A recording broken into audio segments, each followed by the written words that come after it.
fica todo mundo olhando o pregador. Se ele é como eu, alguém tímido, fica meio perdido. Vocês já perceberam, quando a gente vai à casa dos outros, e principalmente a primeira vez, a gente não sabe como é que come, se é de colher, se é de garfo, de faca, não sabe. Aqui é assim, eu estou todo perdido. O pastor diz, sente ali, depois vem para cá.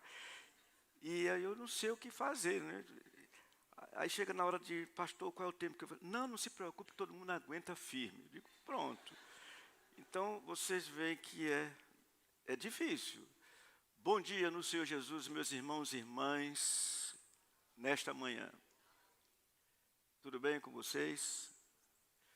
Ontem eu tive a oportunidade de ver os jovens, não eram só jovens, tinham outros adultos também lá no acampamento.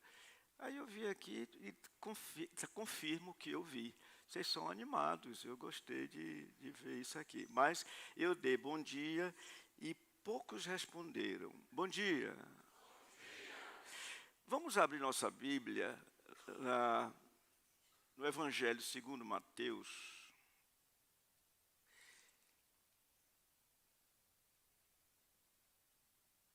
Capítulo 5.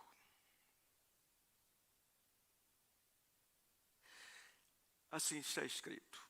Vendo Jesus as multidões, subiu ao monte, e como se assentasse, aproximaram-se os seus discípulos, e ele passou a ensiná-los, dizendo, bem-aventurados os humildes de espírito, porque deles é o reino dos céus. E depois de citar várias bem-aventuranças, o versículo 11 continua dizendo, bem-aventurados sois quando por minha causa vos injuriarem e vos perseguirem, e mentindo disserem todo mal contra vós.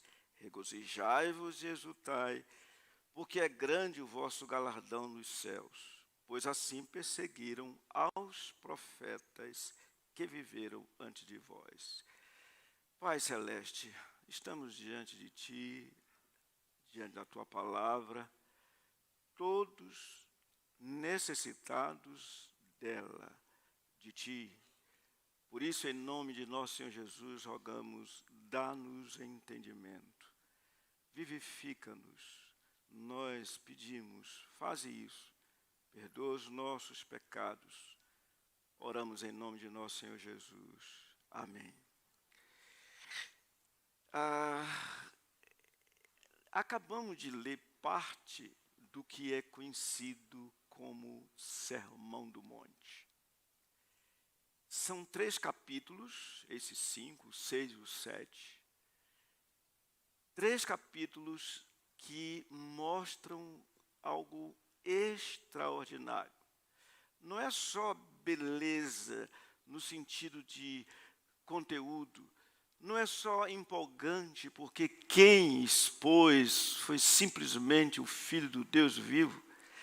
Não é simplesmente envolvente, mas é a palavra de Deus trazida com um frescor diferenciado daquilo que os da época do Senhor Jesus estavam acostumados. O povo estava acostumado a ouvir os escribas e fariseus cheios de aqueles métodos, cheios da sua doutrina, de tal modo que foi necessário o Senhor dizer, eu, porém, vos digo, diferentemente deles.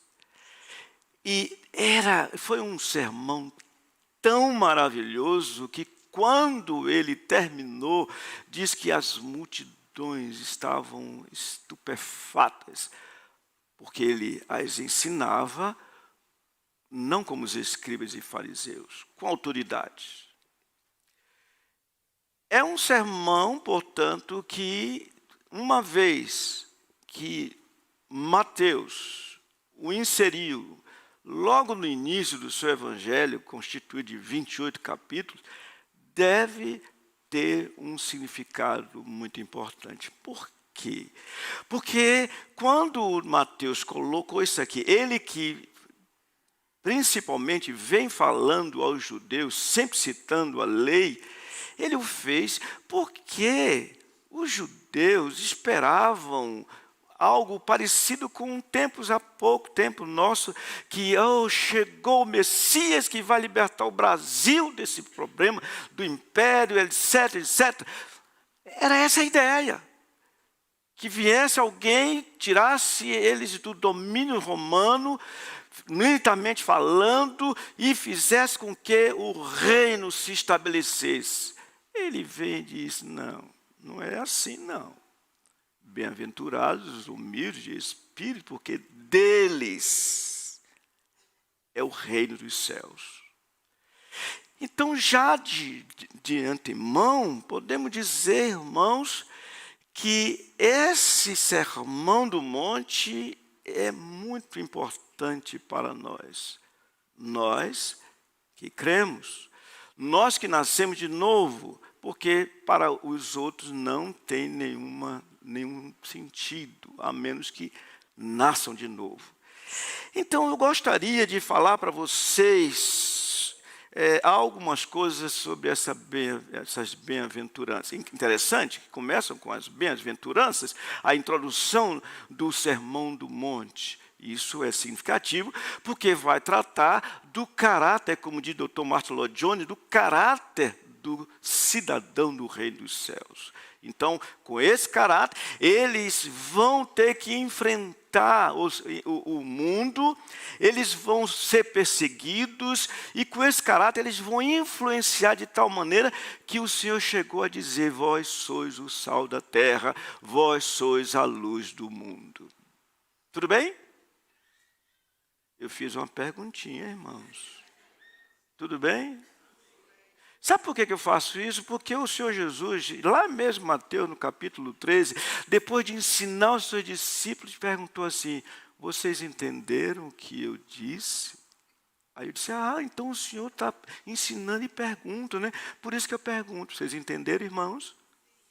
Não pense que eu vou inventar coisa aqui, não. Espero não.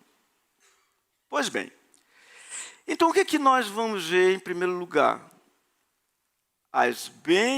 O tema é a bem-aventurança dos discípulos. Esse é o tema que eu dei ousadamente. A bem-aventurança dos discípulos. E a primeira coisa que quero ver com vocês é as bem-aventuranças são para os discípulos. Em que sentido? No sentido de que o Senhor diz assim, versículo 1, vendo Jesus as multidões, subiu ao monte, e como se assentasse, aproximaram-se quem? E aí vocês não estão acompanhando, não? Aproximaram os seus? Muito bem. E ele passou a ensiná-los, dizendo. Há uma controvérsia, quem gosta de controvérsia, diz, não, isso aqui não é para os discípulos, isso aqui foi escrito para as grandes multidões. Briguem quem quiser, os que quiserem, mas ele está dizendo assim, e ele passou a ensiná-los, dizendo, e lá adiante, ele vai lhes falar, dizendo, bem-aventurados sois. Quem? Os discípulos. Ora, ele vai dizer no versículo 12, regozijai e exultai, porque é grande o vosso galardão. E exatamente para eles, ele fala o que eu disse há pouco.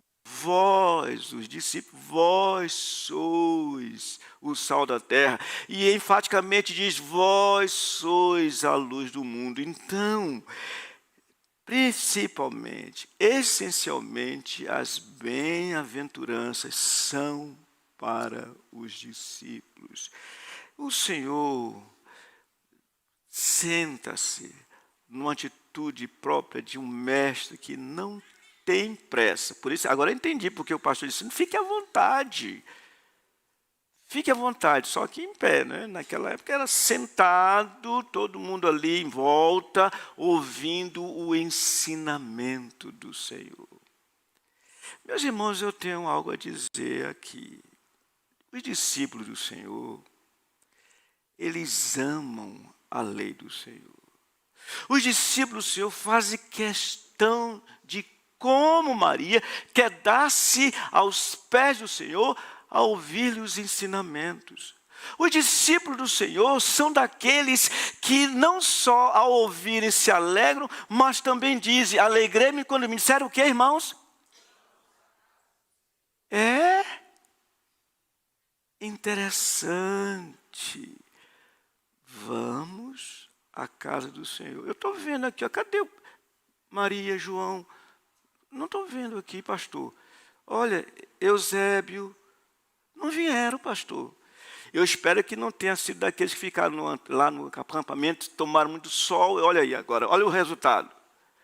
Não vieram à casa do Senhor. Os discípulos do Senhor são privilegiados. E sabe o que eles fazem?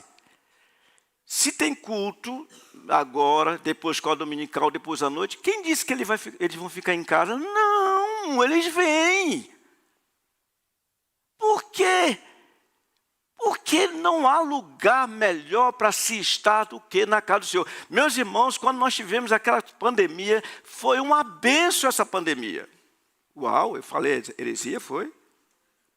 Desculpa eu dizer assim, porque eu sei que muitos morreram, mas os crentes foram para a glória, certamente, nós perdemos gente, certamente. Mas uma coisa, eu percebi, irmãos, que sede, que fome de estar na casa do Senhor. Que desejo intenso de sentir o cheiro um dos outros. Já estava todo mundo acostumado, a gente se acostuma com as coisas. Um templo desse belo, mas mais belo ainda são vocês. É o povo de Deus, gente faz a igreja. Alegrei-me, porque alguém disse. Como nós precisamos fazer isso? Então ele chega aqui, aproximam-se os seus discípulos e ele passa a ensiná-los, dá para eles um ensino que é fundamental para fazer o crescimento deles e para que diante de qualquer tempestade eles não sucumbem. Por isso ele diz nesse sermão: todos que ouvem estas minhas palavras e as praticam são comparados a um homem sensato, prudente, que edificou a sua casa sobre a rocha. E vieram as chuvas, os ventos, e deram com ímpeto sobre aquela casa, e ela não caiu porque foi edificada sobre a rocha. Mas todo que ouve estas minhas palavras e não as pratica é comparado a um homem insensato, que edificou a sua casa sobre a areia. E eu quero dizer uma coisa sobre isso aqui, nessa introdução. Vocês já notaram, irmãos, casa em conjunto como é? Tivemos há pouco tempo em Portugal, e os portugueses, eles, segundo foi dito para nós, eles querem que as casas sejam todas elas parecidas. Não pode mudar o projeto. Se você fizer a sua primeira casa, todas as demais são iguais. Aí você vai na casa de alguém, você olha para frente e você não sabe diferença de uma para outra. E o Senhor diz, tem diferença. Mas essa diferença vai ser conhecida naquele dia. A casa que foi edificada sobre a rocha permanecerá. Os que pareceram casas, ainda que do ponto de vista exterior fosse igualzinha às outras, não ficarão de pé. Isso não dá para a gente temer, irmãos? Irmãos, eu vou dizer de novo, alegrei-me quando, o quê? Que bênção, está aqui. O Senhor ensinando aos seus discípulos. Isso me faz lembrar o Dr. Spurgeon, quando ele foi visitar um irmão que estava bem doente, em estado terminal. E então, para a surpresa dele, ele ouviu o irmão dizer mais ou menos assim: Pastor Spurgeon, eu te agradeço, porque as verdades que ouvi da tua boca me ensinaram tanto a viver quanto a morrer. Vocês estão entendendo? Não? Isso é sério. É o ensino que nos sustenta. Precisamos desse ensino. E não é só na escola dominical, não, irmão. Tem um culto, tem muita coisa. Pastor, eu vou fazer uma pergunta ao pastor aqui, eu não vou nem olhar para ele. Pastor, eu vou fazer uma perguntinha aqui. Como eu sou mais velho do que ele, eu tenho a idade da igreja, tá? 75 anos. Então, ele não vai me convidar mais mesmo, tudo bem? Pastor, me diga uma coisa. Eu até esqueci, pastor, que eu ia perguntar. 75 anos. Mas eu lembrei agora, vocês riram, mas eu lembrei. Pastor, me diga uma coisa, no meio da semana, o povo vem mesmo assim para a igreja mesmo, para orar e tal, vem. Se ele disser que veio, eu acho que ele está querendo fazer média com vocês. Vem, pastor? Mais ou menos. Tem grupo familiar. Ele quebrou o galho de você. Nós temos grupos familiares. Quebrou o galho. Lá na igreja não dá nem 20% chegam, se fazem presentes. E onde estão? Estão trabalhando, evidentemente, o dia mesmo de estar na casa, nesse lugar reunido é no domingo. Agora, no domingo, irmãos, temos que separar os nossos pés às tuas portas, ó Jerusalém. Jerusalém que está edificada sobre os montes de Sião. As bem-aventuranças são para os discípulos. Eles que recebem o ensino, eles que recebem a palavra da verdade, eles que recebem a palavra que santifica, eles que são equipados a fim de irem no dia a dia evangelizando, cumprindo o ID do Senhor, eles que vão para casa e sabem como ensinar os seus filhos, eles que na hora da ceia veem os meninos dizer, papai, mamãe, por que eu não posso comer do pão, por que eu não posso tomar esse vinho? Uma oportunidade para evangelizá-los, porque eles estão na cara do Senhor, porque é isso. Que lugar temos dado ao ensino de nosso Senhor Jesus Cristo e dos seus apóstolos? É importante respondermos uma pergunta como essa.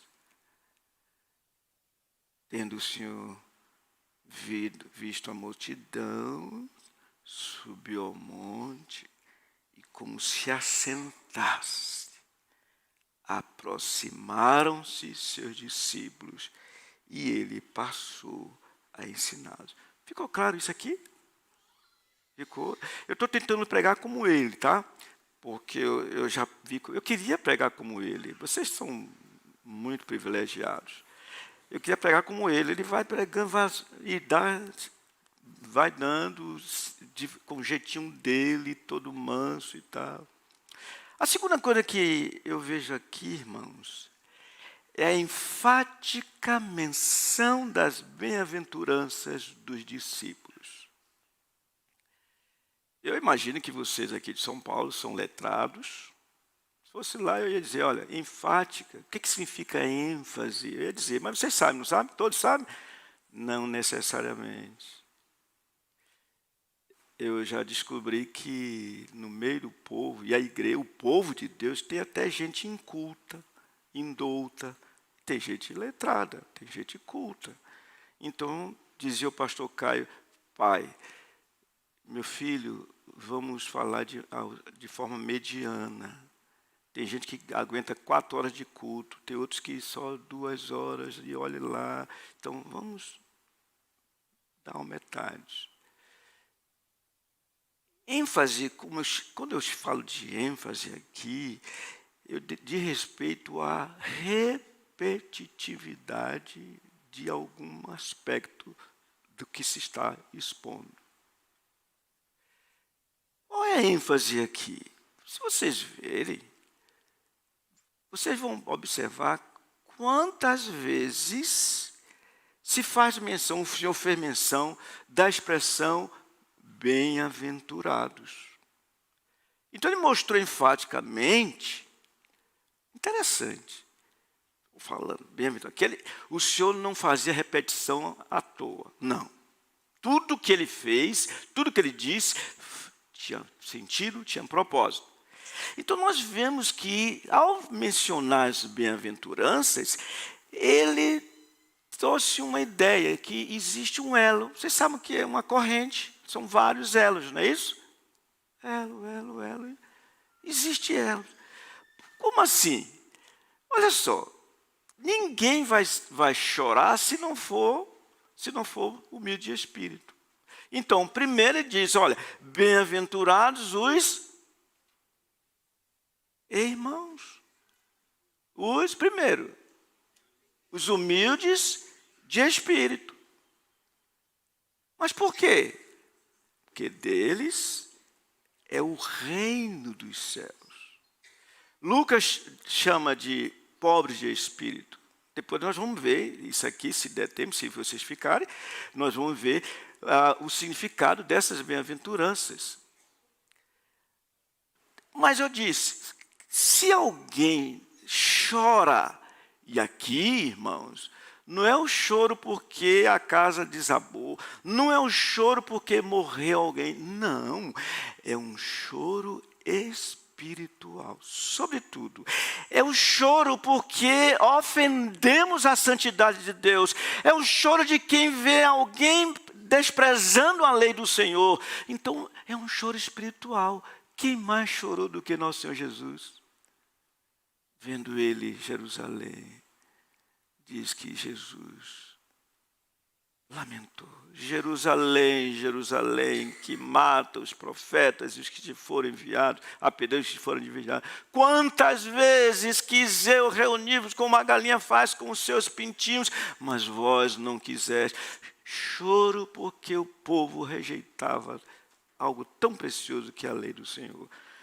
Mas só vai chorar sim, só vai experimentar esse choro espiritual quem for o quê, irmãos?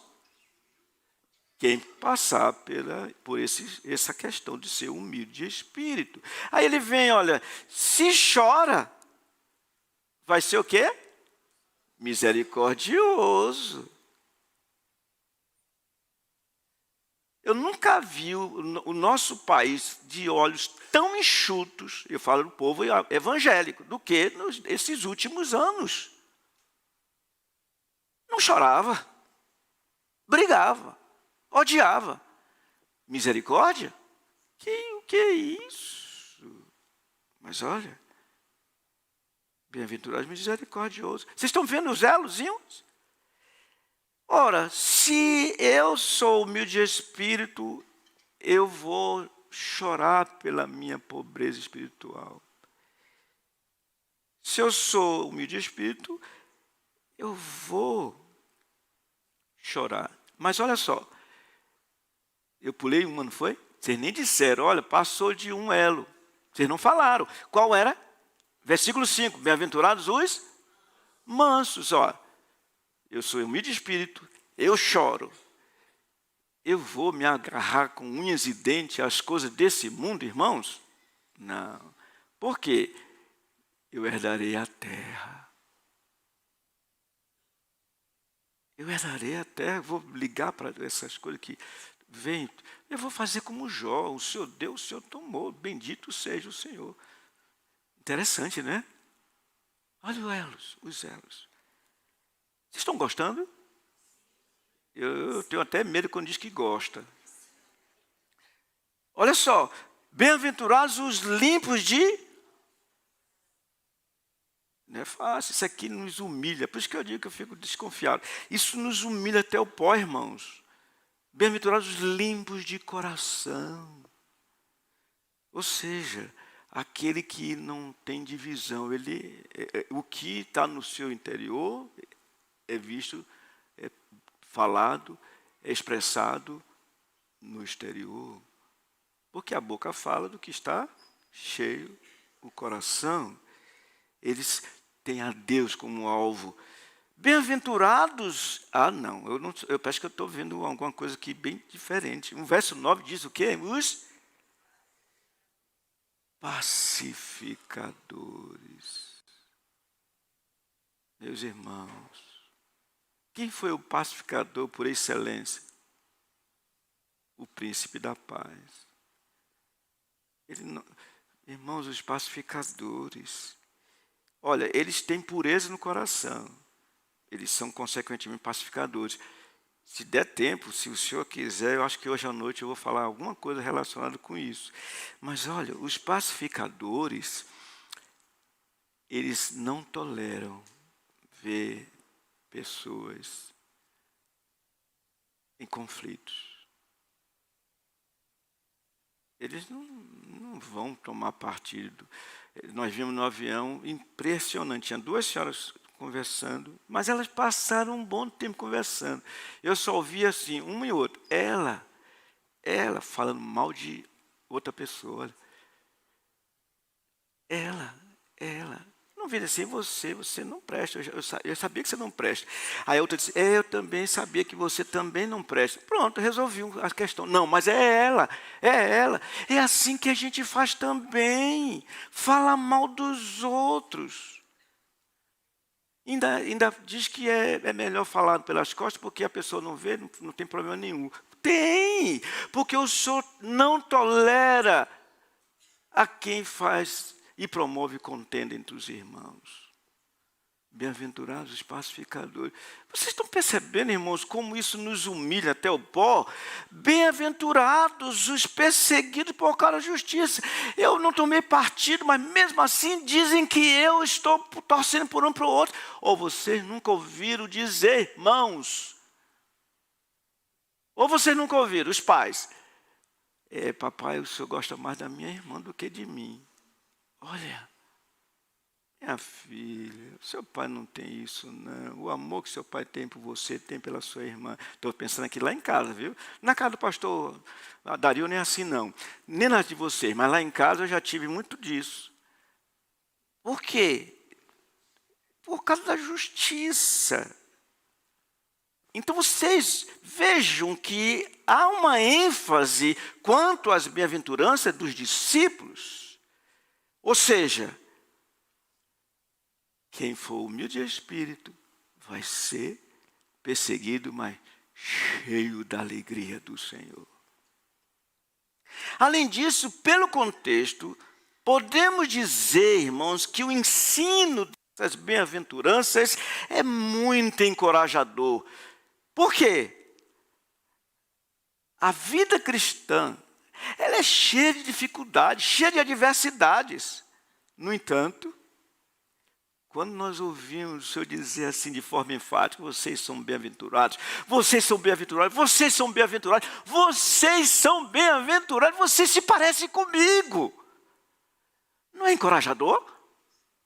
Não? Irmãos, vocês não estão aqui não? Eu não é encorajador. Aí Paulo, tão encorajador é isso, que o apóstolo Paulo, fazendo eco com o ensino do Senhor, ele diz, sabemos que todas as coisas cooperam para o bem daqueles que amam a Deus, daqueles que são chamados segundo o seu propósito.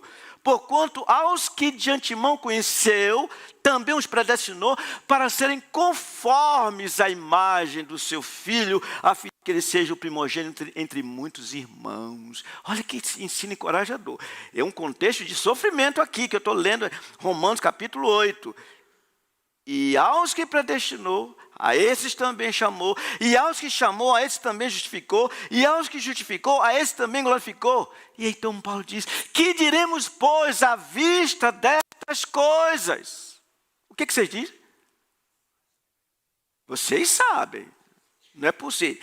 Eu tenho certeza que vocês sabem. Paulo diz assim, se Deus é por nós, eu sabia que vocês sabiam. Se Deus é por nós, quem será contra nós? E aí, ele vai até dizer, nós somos em Cristo mais que vencedores. Que ensino nós temos aqui, tão consolador.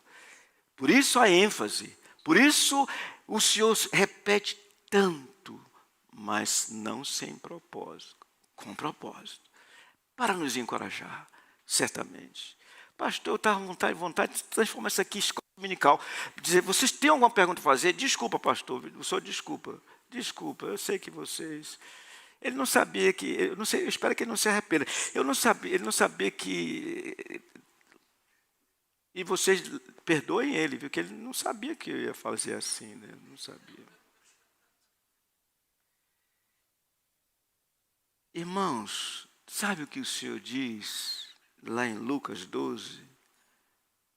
Para os bem-aventurados, conforme temos visto aqui, ele diz assim: não temais, ó pequenino rebanho, porque vosso Pai se agradou em dar-vos o seu reino.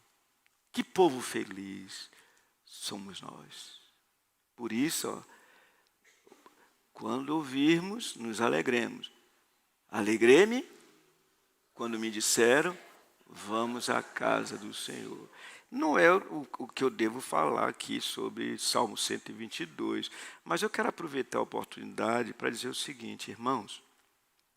Vocês já tiveram a experiência de dizer assim, eu não quero ir hoje para a igreja não, estou tão cansado, não quero ir não. Se for recém-casada, aí diz, filha, nós estamos recém-casados, não vamos hoje não. Ela diz, tá bom, filho, não vamos não, miseráveis. É assim, agora imagina como serão os filhos. Mas olha, diferente, irmãos. Nós precisamos ser estimulados. Vamos à casa do Senhor? Vamos à casa do Senhor.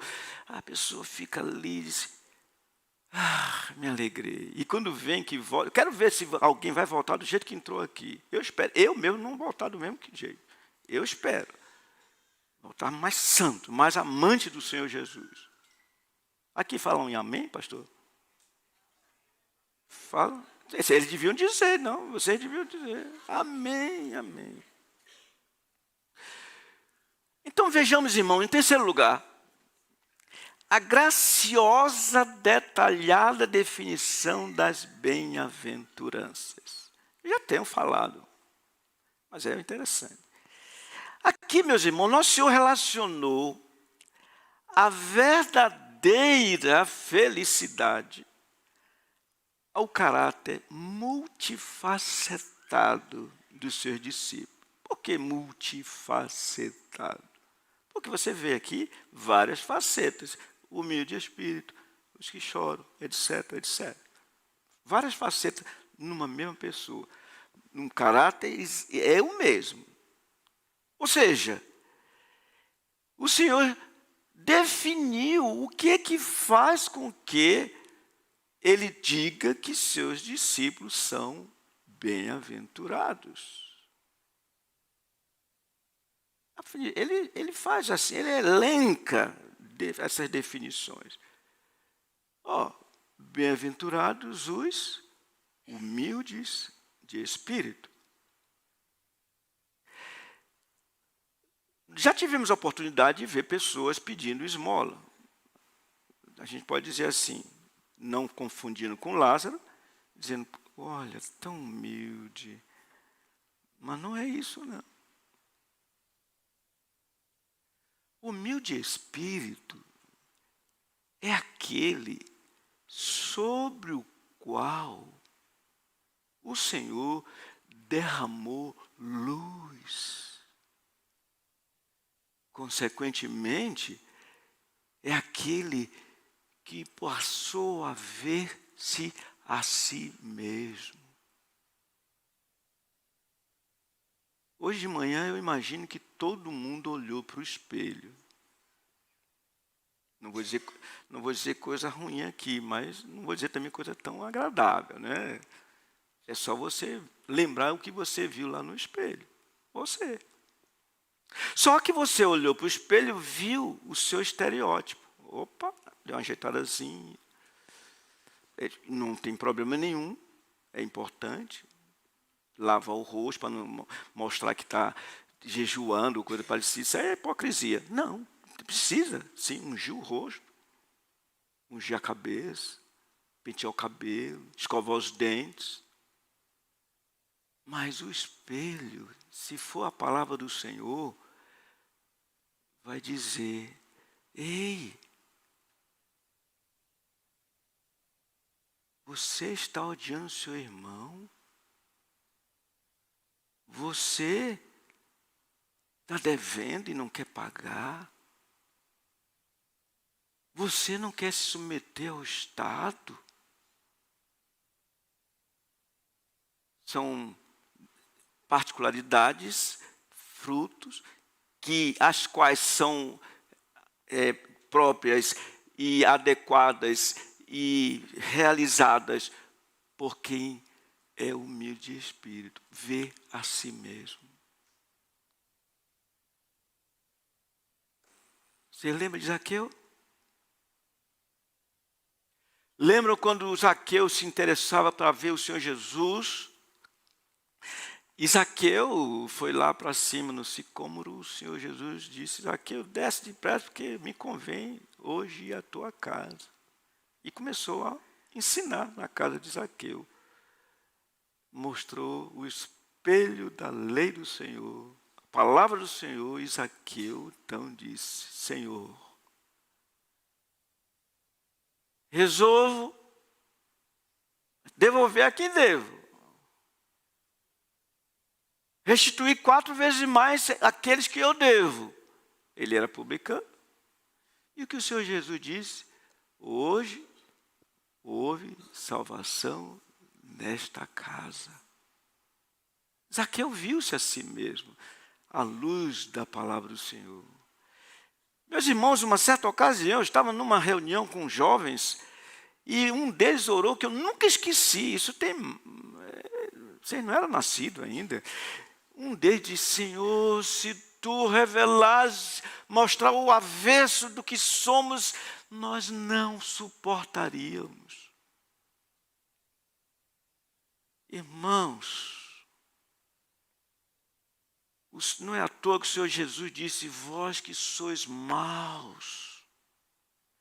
Não é à toa que o apóstolo Paulo disse que Deus nos deu vida estando nós mortos nos nossos delitos e pecados, nos quais andamos outrora, segundo o curso deste mundo, segundo o príncipe da potestade do ar, do espírito que agora atua nos filhos da desobediência. Irmãos, não existe nada pior do que a ganância, a cobiça e o pecado chamado soberba. Pecado tão grande que Davi disse: Senhor, por ela, pela tua lei, tu me mostras a soberba. Livra-me da soberba, que ela não me domine. Então serei irrepreensível e ficarei livre de tão grande, o quê? Transgressão. Os humildes de espíritos, irmãos, são aqueles que sabem como eles são. São aqueles que dizem, fiel à palavra, digno de toda aceitação, que Cristo Jesus veio ao mundo para salvar os pecadores, dos quais eu sou o pior, o principal, disse o apóstolo Paulo. Por quê? Porque ele foi alcançado pelo Evangelho, ele vivia à luz do Evangelho, ele vivia na presença do Deus que vê todas as coisas. Bem-aventurados os humildes de espírito. Contrariamente disso, o homem é ensimesmado, nariz empinado, acha que está tudo bem. É como um Paulo da vida, quanto à lei dizia: sou irrepreensível. Bem-aventurados os humildes de espírito. Daí, porque deles é o reino dos céus. Ou seja, esses são aqueles de quem Paulo diz: ele vos resgatou, vos libertou do império das trevas e vos transportou para o reino do Filho do seu amor. Irmãos, Ser humilde de espírito é a maior bênção que alguém pode experimentar, porque é o início de tudo, dos que nascem de novo. Vocês estão arrependidos de ter me chamado para cá? Eu espero que não, por favor.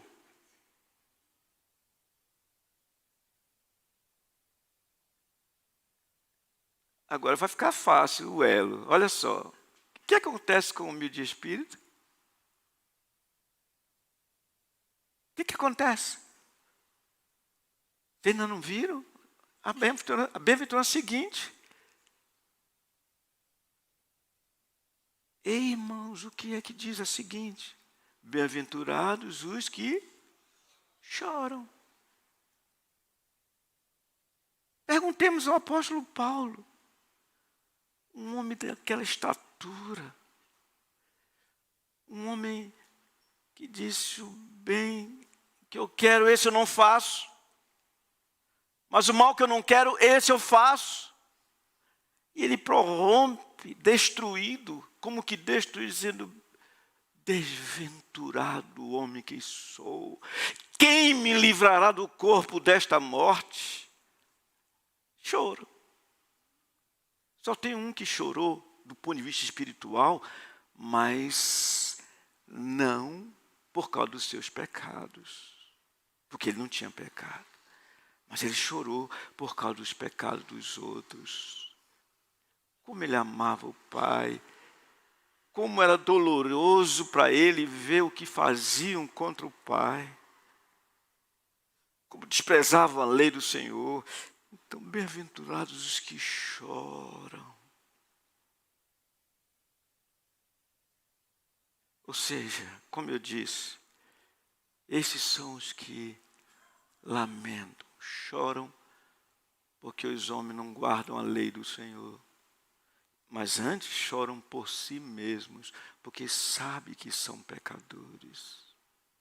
É duro, irmãos, olhar para dentro de nós e ver que não ama a esposa como deveria, não ama o marido como deveria, odeia um, odeia outro. É duro. Para crente, para quem é humilde de espírito, não tem outra coisa. Chora. Chora. E então, olha o que vem. Às vezes eu vejo como os leões dilaceram suas presas. O rugido do leão faz todos os animais, poucos resistem, só quando não tem a cabeça no lugar. Mas olha, o que o leão da tribo de Davi, nosso Senhor Jesus Cristo diz: bem-aventurados os mansos. Mansos.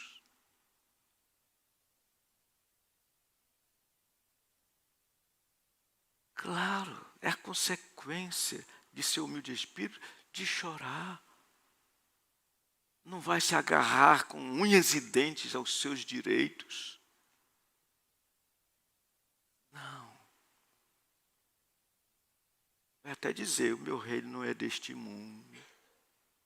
Se o meu reino fosse deste mundo, meu pai mandaria uma legião de... Eu falaria, oraria por uma legião de anjos e acabaria tudo.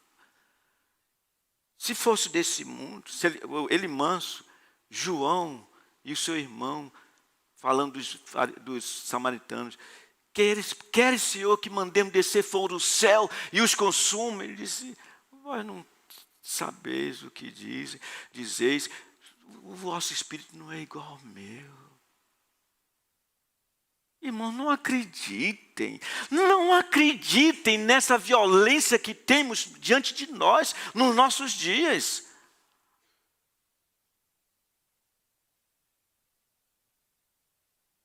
Os mansos, Eu tenho um lema, irmãos, que eu penso ser bíblico.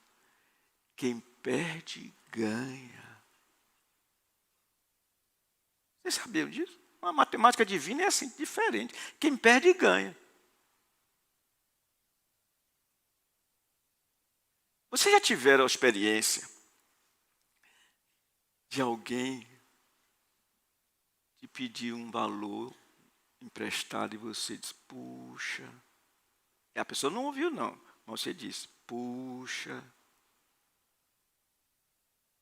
Sabe o que é isso? O oposto de mansidão.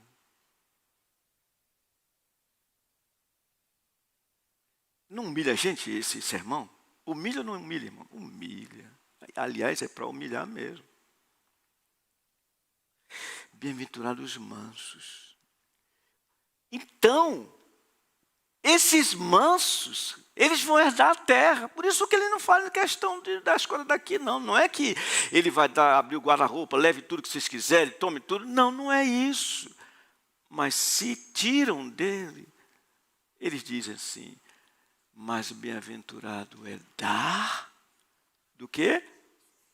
E por que a gente fica contrariando esse lema? Mais bem-aventurado é receber do que dar. O que é isso? Isso não vem do Senhor, não.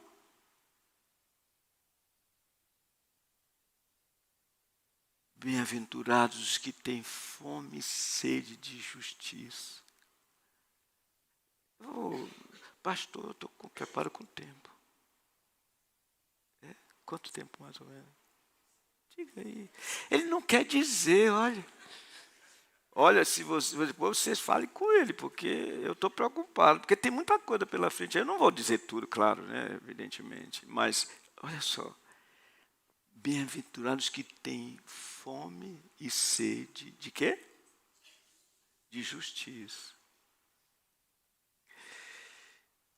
Ontem fomos levados gentilmente para comer um quitute, que eu não vou dizer qual para você. Eu gosto de saber da vida dos outros, mas não gosto de dizer não. Um quitute, delicioso quitute. E, puxa, que legal. O Senhor nos fez assim. Mas ele diz, não só de pão viverá o homem, mas de toda a palavra que procede da boca de Deus. Essa fome e sede de justiça, irmãos, tem a ver com querer, desejar, buscar ser como o nosso Senhor. Nunca vamos ser saciados. Vocês já prestaram atenção? O Senhor Jesus disse assim, isso é para todos nós. Toda a autoridade me foi dada no céu e na terra. Ide, portanto, fazei discípulos de todas as nações, ensinando-os a guardar todas as coisas que vos tenho ordenado. Uma vez discípulo, vocês acham que deixará de ser discípulo em algum momento? Não. Irmãos, nossa fome e sede de justiça, em certo sentido, ele diz aqui, porque serão fartos.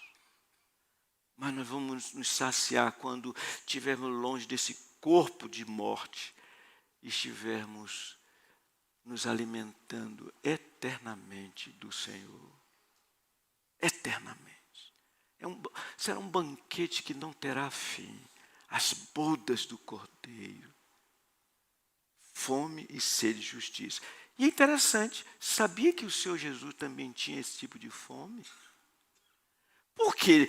Do ponto de vista da natureza divina, não houve nenhuma alteração, mas a natureza humana sofreu alteração, porque ele teve que ser aperfeiçoado, ser feito o varão perfeito, para que pudesse nos salvar. Por isso que dele se diz que, subsistindo em forma de Deus, não julgou como usurpação ser igual a Deus, antes a si mesmo se esvaziou, assumindo a forma de servo, sendo reconhecido em figura humana. A si mesmo se humilhou, sendo obediente. Até quando? Até a morte e morte de cruz. Ou seja, obedeceu até o fim. Embora sendo filho, aprendeu a obediência. Isso tem a ver com a sua fome e sede de justiça. Ser como Deus. Emanuel, Deus conosco. Na sua humanidade foi aperfeiçoado. Tornou-se o varão perfeito. E então segue. Bem-aventurados os... Cansaram, pastor, cansaram.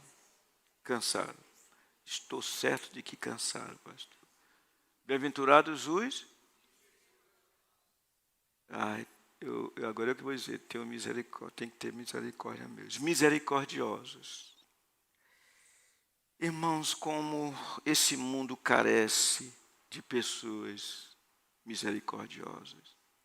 Como esse mundo carece de pessoas que olham solidariamente, olham e veem o sofrimento dos outros e buscam socorrer na medida do possível. Nós estamos vivendo dias terríveis, dias em que cada um cuide de si.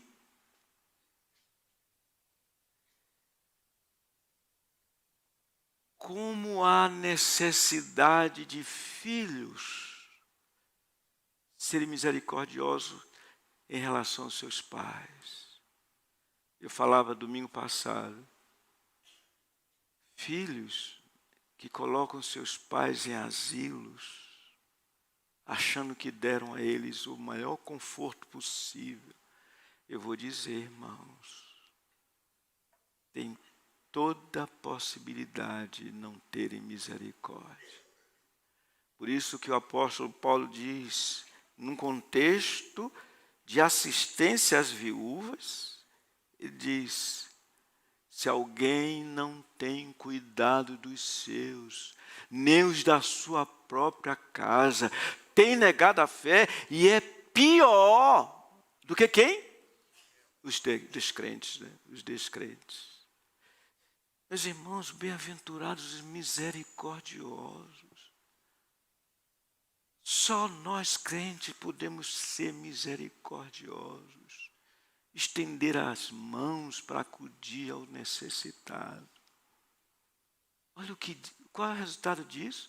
Alcançarão misericórdia. Naquele dia, olha o que o Senhor vai dizer naquele dia. Vinde bendito do Pai, aos que estiverem à sua direita. Entrai na posse do reino que vos está preparado desde antes da fundação do mundo. Porque tive fome, me deste de comer. Tive sede, me deste de beber. Era forasteiro e me assististe. Estava preso e foste ver-me. E etc. Quando, Senhor, te vimos assim e te assistimos? Olha, ele vai dizer assim, vocês foram misericordiosos. Eles agora estão alcançando misericórdia. Que a salvação do princípio ao fim é fruto da misericórdia do Senhor. Do Senhor que nos livrará da ira vindoura. Então, o elo vai em frente. Vem os limpos de coração. Pureza. Não há dubiedade. Duplicidade. Dr. Shedd ilustrou uma certa ocasião o que acontecia num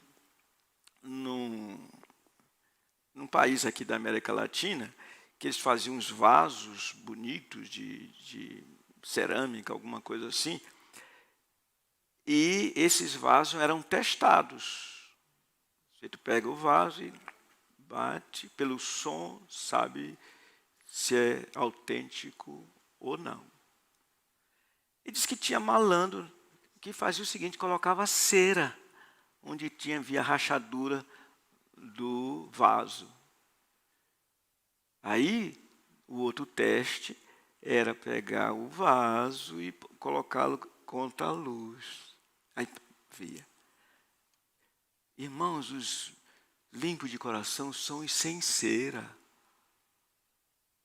corações sinceros.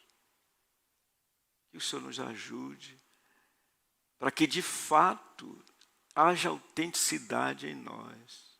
Nossa fé seja genuína, nosso amor pelo Senhor seja genuíno, nosso amor uns pelos outros seja genuíno, porque somos limpos de coração. Nossa adoração seja genuína. Vocês lembram da adoração daquele fariseu? Lembram? Lucas 18? Olha a oração daquele fariseu. Não tinha nada de pureza de coração aqui. Olha como era a adoração deles. Graças te dou, ó Pai. Se dirigiu a Deus. Aí volta, olha para si mesmo e diz, porque não sou como os demais homens, roubadores, adúlteros, nem mesmo como este publicano. Dou o dízimo de tudo quanto ganho. E o Senhor disse, olha, esse homem foi muito soberbo. Ele foi soberbo, publicano não, voltou justificado para casa. Porque aquele homem não era limpo de coração. A adoração dele não era verdadeira, não era sincera. Esse povo honra-me com os lábios, mas longe de mim está o seu coração. Consequentemente, bem-aventurados os pacificadores. Eu disse que espero hoje à noite. Olha, por favor, eu espero ver vocês hoje à noite também. Quem sabe vocês ouvirem algo assim. Rogo, Evódia, rogo a Sintique, pensem concordemente no Senhor. Vocês querem ouvir isso? Vem não, pastor. Eu vou até mudar, porque vocês não vêm. Os pacificadores, irmãos. Os pacificadores são os que querem ver homens e mulheres se convertendo ao Senhor, em primeiro lugar. Homens e mulheres se quedando aos pés do Senhor. Mas também querem ver homens e mulheres se reconciliando do ponto de vista uns aos outros, horizontal. São os pacificadores. Irmãos, preste atenção. Preste atenção. Se nos chamarem, por exemplo, aqui tem marcha para Jesus, não tem? Irmãos, marcha para... Jesus precisa de marcha, irmãos. Marcha para Jesus. Olha, sinceramente. Aí vem a bandeirinha, abaixa não sei o quê, abaixa não sei o quê. Aí vem o outro, aparece. Olha, gente, não tem nada de pacificadores. Não tem nada. Os pacificadores oram pelas autoridades. Os pacificadores oram pelos vizinhos. Os pacificadores oram pelos homens de um modo geral. Como Paulo diz em 1 Timóteo capítulo 2. Porque é do agrado do Senhor que se ore por todos os homens, para que cheguem ao pleno conhecimento da verdade. Os pacificadores. Agora, o que diz a Bíblia? Para chegar no último aspecto meu, os perseguidos por causa da justiça. O que diz a Bíblia? Todos quantos querem viver piedosamente em Cristo Jesus serão perseguidos. Não tem jeito. Bem-aventurados os perseguidos por causa da justiça. Evidentemente que eles são perseguidos por causa do Senhor, da sua comunhão, da sua união com o Senhor. Todos que querem viver piedosamente em Cristo Jesus serão perseguidos. Eu sei que pode ser cansativo a gente detalhar, vem com essas definições, mas, irmãos, isso aqui foi um sermão que o Senhor pregou de um fôlego só. Ninguém morreu. Ainda que o rapaz caiu da janela na exposição do apóstolo Paulo, né? Dormiu, caiu da janela, quebrou o pescoço. Mas hoje é dia, né? Meus irmãos, qual é o gracioso motivo da supra alegria dos discípulos? Esse versículo 12 nos diz. Olha só. Regozijai-vos e exultai, porque é grande o vosso galardão nos céus, pois assim perseguiram os profetas que viveram antes de vós. Meus irmãos, qual é a razão, qual é o motivo? Devemos nos alegrar com alegria indizível e cheia de glória, por duas razões importantes, ou duas importantes razões. Primeiro, os sofrimentos do presente sinalizam a nossa incomparável recompensa, porque é grande o vosso galardão nos céus. Além disso, os sofrimentos do presente são semelhantes aos dos santos profetas do Senhor, pois assim perseguiram os profetas que viveram antes de vós. Na verdade, o maior dos motivos para nos alegrarmos frente aos sofrimentos deve ser a mesma razão dos apóstolos, irmãos. Sabe o que dizem deles quando eles foram chicoteados? Dizem eles se retiraram do sinédrio, regozijando-se por terem sido considerados dignos de sofrer afrontas por esse nome. Que privilégio é sofrer por razões tão santas. Isso quer dizer, irmãos, que a santidade verdadeira, genuína, ela proporciona sofrimentos. Porém, o fruto do Espírito é esse: alegria, alegria. E eu termino. Pastor, eu vou terminar agora, pastor, por favor. Eu vou terminar. Eu termino dizendo assim, olha só. Ei, vamos ficar em pé um pouquinho? Desculpa, eu não faço isso com os lá de... Não. 1 hora sentados é demais. Desculpe, eu estou na casa dos outros, é por isso, né? Agora é interessante, pastor, o senhor quando me botou ali, eu já estava cansado. Ali em pé, né? Já tem gente cansada de estar em pé aí. Por favor, irmãos, queiram sentar-se. Mas não é bom a gente... Eu não vi os adolescentes. Onde estão os adolescentes? Ficam lá, é? Olha, quebrou o galho dos adolescentes aqui. Estão trabalhando. Eu estou vendo aqui. Mas não tem gente olhando para mim. Qual é o seu nome? Pedro? Pedro? Tudo bem, Pedro? Está inteiro aí? Nós temos, Pedro, o Encontro da Fé Reformada para jovens e adolescentes. Pastor, leva o Pedro, por favor.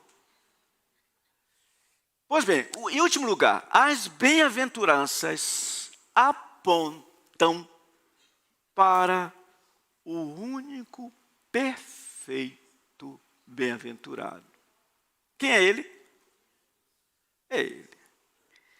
Bem-aventurado, ele diz, sois quando por minha causa vos injuriarem e vos perseguirem. Versículo 11. Ele é o bem-aventurado do Salmo 1. Bem-aventurado aquele que não anda segundo o conselho dos ímpios. Antes diz lá que o seu prazer está na lei do Senhor, na sua lei medita de dia e de noite. E é o mesmo Davi que no Salmo 119 diz, que eu creio que se aplica perfeitamente a ele. Oh, quanto amo a tua lei, é a minha meditação todo dia. Ele que chegou ao ponto de dizer assim, a minha comida consiste em fazer a vontade daquele que me enviou e realizar a sua obra. Ele é o bem-aventurado, sim. É o único, de fato, perfeito. Por isso, é que dele diz o escritor de Hebreus: amaste a justiça e odiaste a iniquidade, por isso Deus te ungiu com óleo de alegria, como a nenhum dos teus companheiros. Vocês estão percebendo, irmãos? O que eu estou fazendo aqui? Eu estou tirando dessas bem-aventuranças e dizendo: olha, tudo isso se vê no Senhor Jesus. Sem dúvida. Ele era humilde de coração.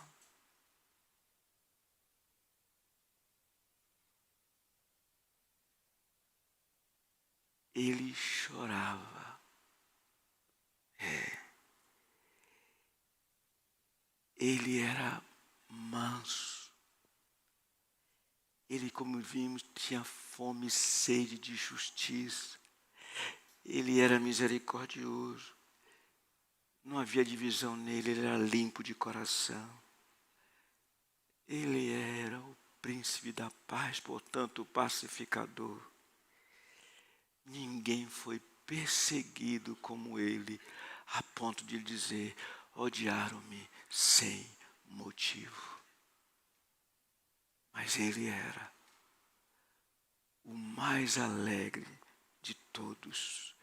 Por isso, o Salmo 45 diz: de boas palavras transborda o meu coração, ao rei consagro o que compus, a minha língua é como a pena de habilidoso escritor, tu és o mais formoso dos filhos dos homens, nos teus lábios se extravasou a graça, por isso Deus te abençoou para sempre. Irmãos e irmãs, nosso Senhor Jesus Cristo não ensinou nada, absolutamente nada, que ele não tenha tido para si, tomado para si, a ponto de dizer: não vim para abolir a lei, eu vim para cumprir.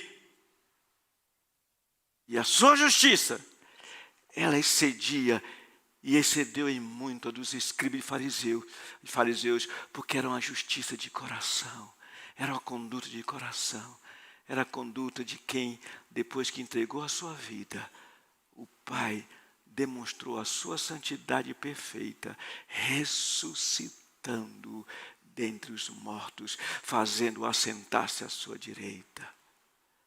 Que beleza! Nosso Senhor Jesus veio, e graças ao Senhor, porque Ele pôde dizer: está consumado. O que é que vocês dizem? Amém. Fiquemos em pé, irmãos. Pai celeste, graças te damos por tua palavra que é viva e eficaz. Graças te damos por teu bendito Filho, nosso Senhor Jesus Cristo. Pedimos perdão, Senhor, porque temos falhado tanto na apreciação da tua palavra, no amor ao teu Filho, e pedimos: santifica-nos na verdade, a tua palavra é a verdade. Nós oramos em nome de nosso Senhor Jesus. Amém.